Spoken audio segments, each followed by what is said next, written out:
आज हमारे हाथ एक कमाल की चीज लगी है।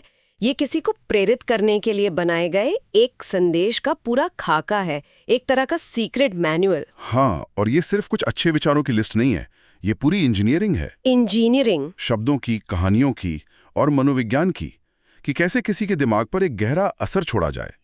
आज हम इसी की चीरफाड़ करने वाले हैं। बिल्कुल। और इस पूरे ब्लूप्रिंट की जो बुनियाद है वो एक बहुत ही दमदार लाइन पर टिकी है। जिंदगी एक रनवे है और लोग होते हैं उड़ान पर शक करने वाले।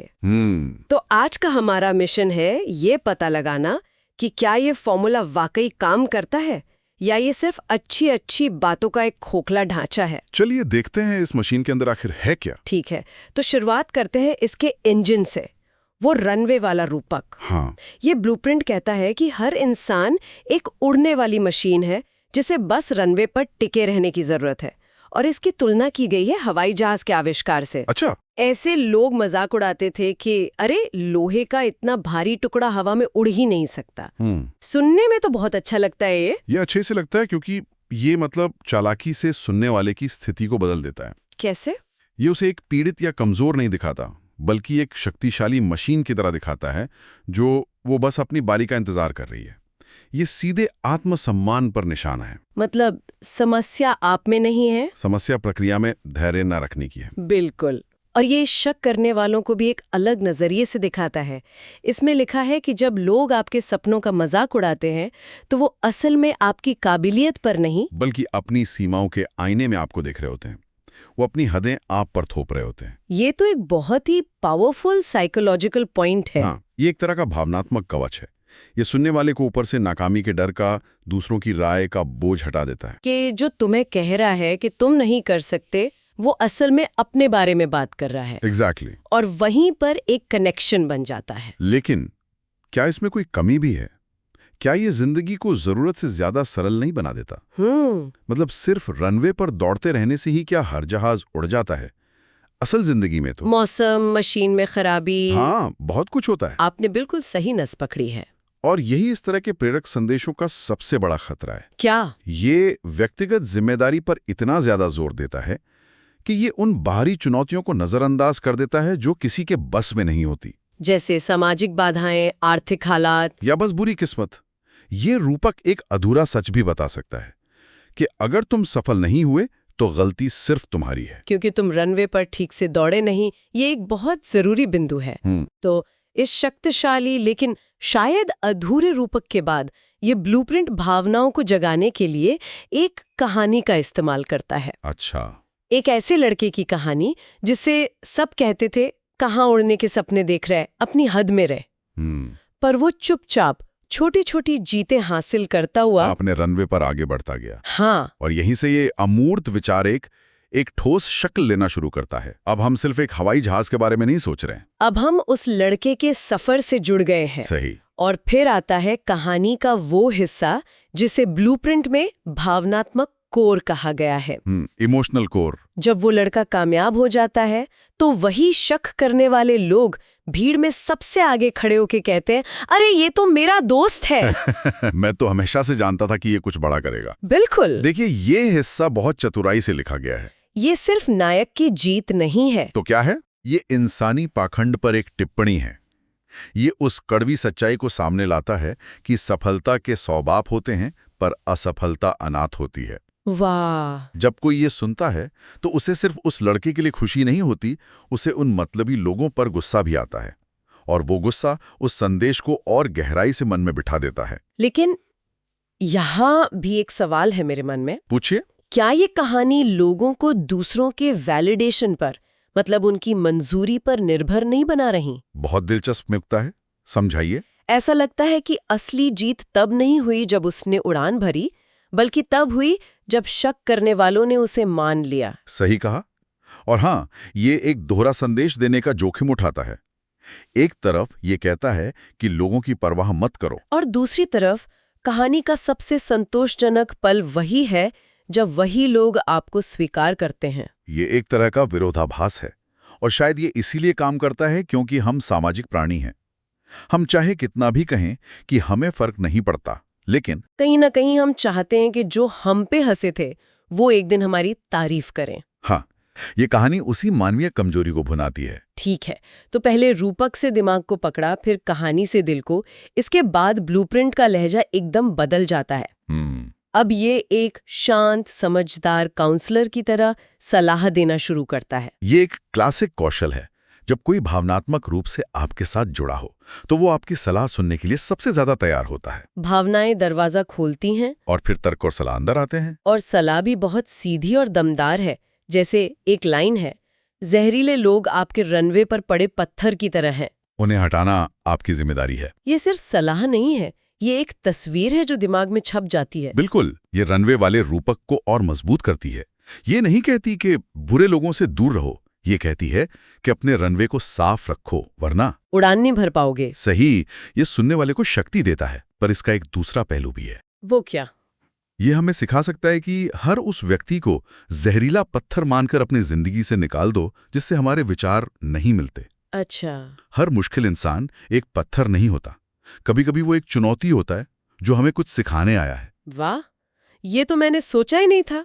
और भी कुछ लाइनें हैं, जैसे आपका दर्द ही आपकी ताकत बनता है। Your pen becomes your power. हाँ, और असली विकास खामोशी से होता है, शोर तो बस सफलता करती है। ये लाइनें आजकल सोशल मीडिया पर बहुत चलती हैं। और इसीलिए इन्हें शामिल किया गया है। ये विचार सुनने वाले को पहले से जाने पहचाने लगते हैं, जिससे वो उन पर आसानी से भरोसा कर लेता है। अच्छा। खामोश विकास वाली बात उन लोगों को सांत्वना देती है जो मेहनत तो कर रहे हैं पर जिन्हें अभी तक पहचान नहीं मिली है। ये उनसे कहता है, चिंता मत करो, तुम्हारा काम पर्दे के पीछे चल रहा है, बस लगे रहो। ये इंतजार के मुश्किल दौर को सहने लायक बना देता है।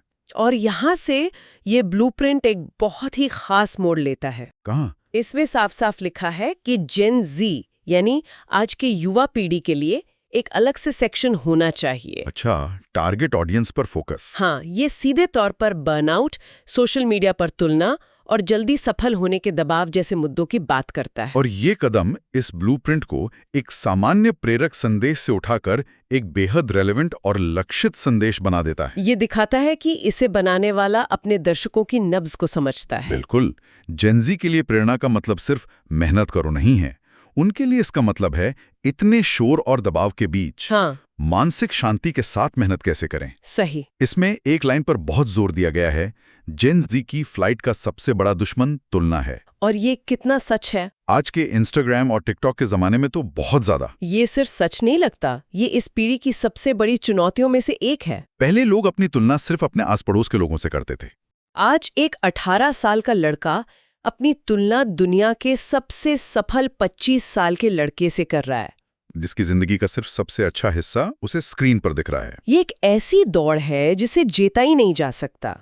तो ये संदेश उन्हें एक दुश्मन देता है, तुलना। हाँ, और जब आपके पास एक स्पष्ट दुश्मन होता है तो लड़ना आसान हो जाता है। ये संदेश कहता है कि तुम्हें दुनिया से नहीं लड़ना है, तुम्हें बस अपने फोन पर दिखने वाली दूसरों की चमचमाती जिंदगी से अपनी साधारण सच्चाई की तुलना करने से खुद को रोकना है। ये एक व्यावहारिक सलाह है।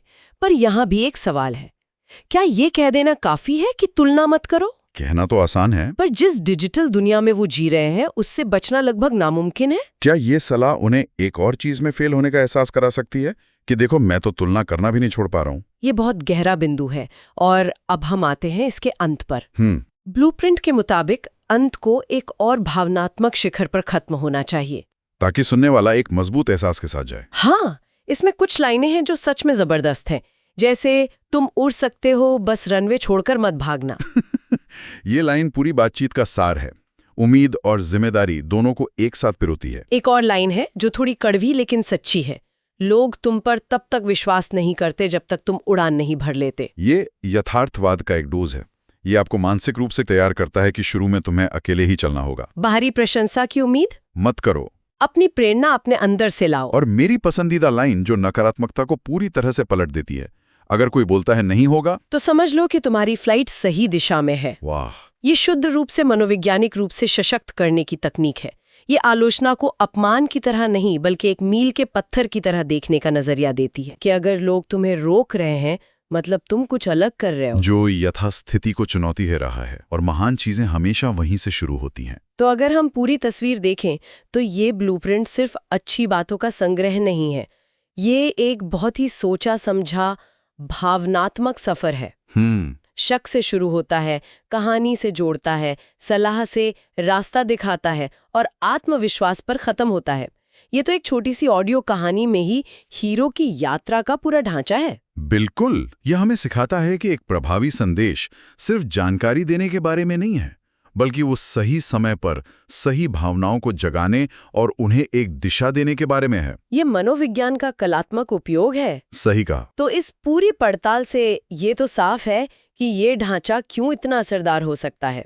ये एक सरल रूपक, एक भरोसेमंद कहानी और आज के ज़माने की सलाह को मिलाकर एक ऐसा अनुभव बनाता है जो सुनने वाले के साथ रह जाता है। हाँ, लेकिन इस पूरी चर्चा से एक जरूरी सवाल भी पैदा होता है जिस पर शायद हमारे सुनने वाले सोचना चाहें। अच्छा, इस ब्लूप्रिंट में रनवे पर धैर्य से दौड़ते रहने की बात तो बहुत खूबसूरती से की गई है, पर एक अच्छा पायलट सिर्फ दौड़ता नहीं है, वो सही हवा, सही मौसम का इंतजार भी करता है। बिल्कुल। तो सवाल यह है कि कोई ये कैसे तय करे कि कब रनवे पर और दौड़ना है और कब उड़ान भरने का सही समय आ गया है, क्योंकि गलत समय पर उड़ान भरने की कोशिश करना भी उतना ही विनाशकारी हो सकता है जितना कि रनवे छोड़कर भाग जाना।